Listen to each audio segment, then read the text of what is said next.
Dark clouds gather above the Bosporus. The wind carries the echo of 1,000 forgotten prayers. For more than 1,000 years, one city had stood as the bridge between worlds. The shield of Christendom, the heart of the Byzantine Empire, Constantinople, the queen of cities. But in the spring of 1453, her time was running out. A new power was rising from the east, led by a man not yet 22, young, brilliant, and ruthless. His name was Mehmed II, Sultan of the Ottoman Empire. He dreamed of doing what no one else had ever achieved, to take the unconquerable city. With him came an army of more than 80,000 men, janissaries, artillerymen, and sailors from across his growing empire.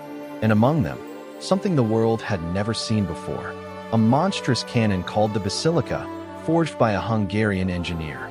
It could fire a stone ball weighing 600 pounds, each shot shaking the earth like thunder, each blast echoing the death of an empire.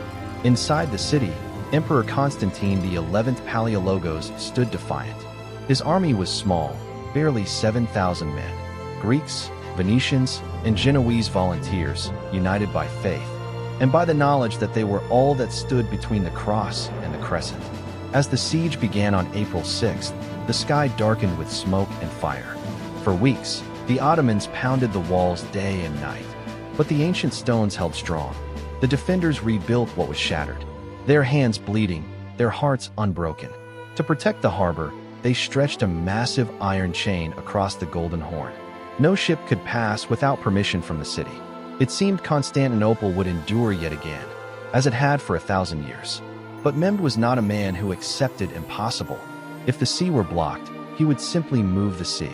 Under his command, his men dragged their ships over land, rolling them on greased logs, across hills and fields, and into the waters behind the chain. The defenders awoke to see Ottoman ships already inside their harbor. Panic spread through the city. The walls could no longer defend from every side. Weeks passed. The food ran low. Hope began to fade. But the emperor refused to surrender. He told his men, "To die is to live forever. To live as slaves is worse than death." And so, on the night of May 28th, the city gathered for one final prayer. Greeks and Latins, rich and poor, side by side, their voices rising through the Hagia Sophia, the great church glowing with candlelight. They knew this would be their last night. The bells rang through the darkness, echoing over the walls and into the enemy camp. It was a sound both beautiful and tragic. At dawn on May 29th, the drums began. Tens of thousands of Ottomans advanced toward the walls. The great cannon roared one last time, and through the smoke came the final assault. Wave after wave crashed against the defenders. Arrows fell like rain. The air was filled with screams, fire, and steel. Then came the moment that changed everything. The Genoese commander, Giustiniani, was struck down by a cannon shot.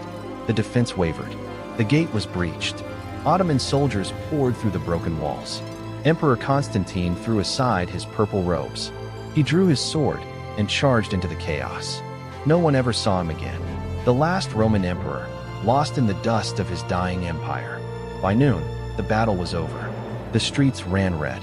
The great doors of the Hagia Sophia were forced open, and inside, the faithful huddled together, praying as the conquerors entered. Sultan Mehmed rode through the shattered gates of the city he had dreamed of since childhood. He dismounted, walked to the great altar, and bowed his head. He ordered the Hagia Sophia to be turned into a mosque, a symbol of victory and the birth of a new age. The Byzantine Empire was gone. 1,000 years of history ended in a single morning. But from its ashes rose something new, a capital that would endure for centuries under a different name, Istanbul. The fall of Constantinople did more than end an empire. It changed the course of the world. It cut off Europe from the east, forcing explorers to seek new routes, and setting in motion the age of discovery, the Renaissance, the Reformation, and the world we know today. What fell in 1453 was not just a city, but the last light of the old world. And from its ruins, a new world was born. This is the obscured truth. Because history doesn't fade, it whispers, waiting to be heard.